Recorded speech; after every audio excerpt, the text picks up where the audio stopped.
कौन बनेगा नेता। नगर निगम के चुनाव पास आने वाले थे।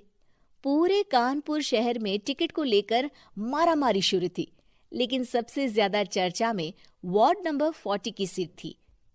वो इसलिए क्योंकि इस बार वहां की सीट महिला के लिए आरक्षित थी। अब सवाल ये था कि चुनाव लड़ेगा कौन।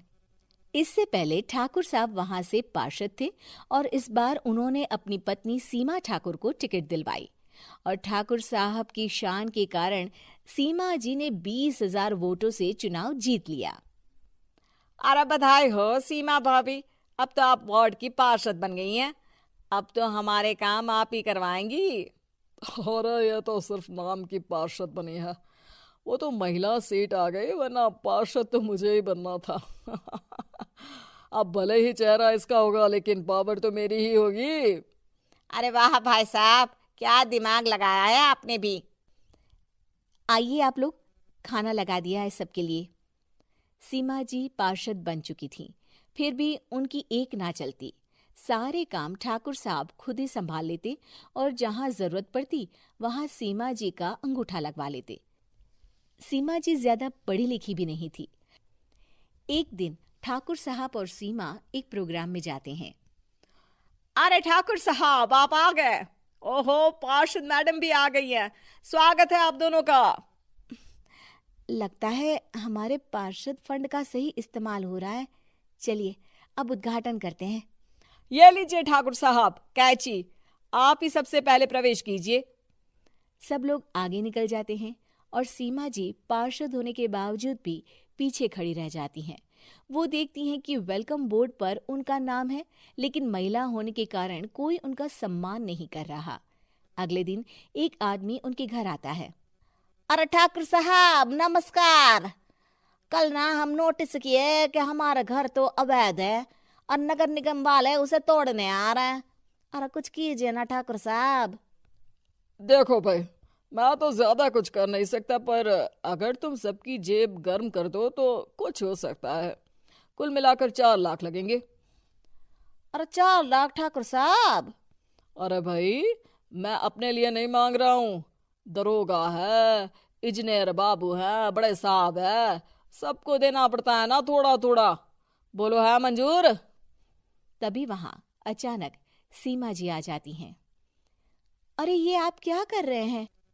पहले इन्हीं लोगों से तो आपने वोट मांगे, अब इनसे ही पैसे ले रहे हो। अरे चुप रहो तुम, तुम्हारा काम है सिर्फ अंगूठा लगाना, तुम वही किया करो। मुझे दूसरे काम तुम मत सिखाओ, समझी?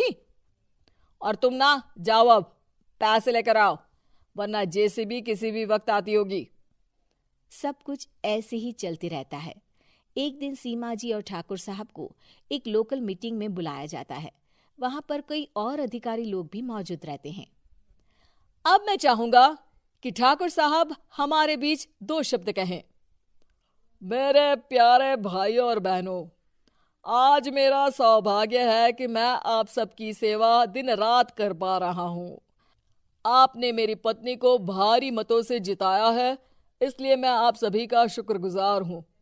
मैं आप सबसे वादा करता हूं कि हमेशा की तरह हमारे वार्ड में किसी को कोई तकलीफ नहीं आने दूंगा। सभी लोग तालियां बजाने लगते हैं।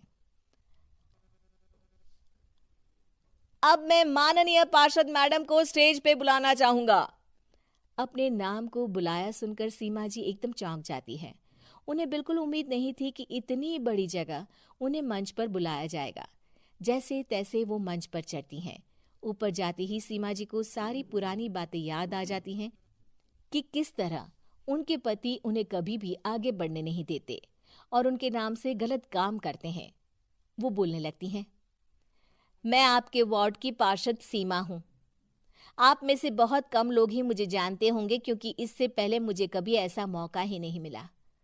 सारे मौके मेरे पार्षद पति यानी आपके ठाकुर साहब ही लेते रहे, लेकिन आज ये मौका मुझे मिला है तो मैं इसे ऐसे ही नहीं जाने दूंगी।